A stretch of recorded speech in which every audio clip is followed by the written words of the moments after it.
Euroregione News. Premio Gondola d'Oro.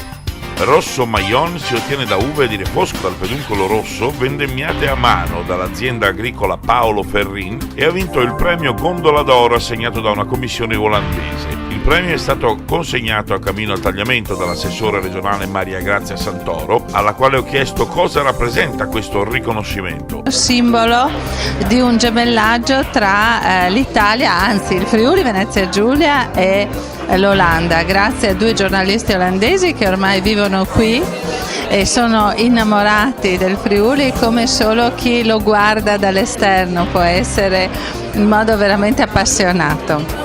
E quindi una serata di conoscenza reciproca, proprio perché la conoscenza è il primo biglietto da visita per potersi divulgare e far conoscere appunto in tutto il mondo.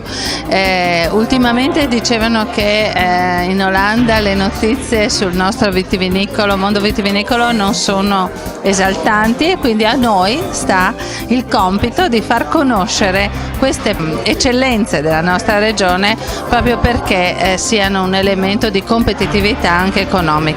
Dal Medio Friuli per Euroregione News, Marco Mascioli. I nostri servizi sono disponibili su internet all'indirizzo www.euroregionenews.eu.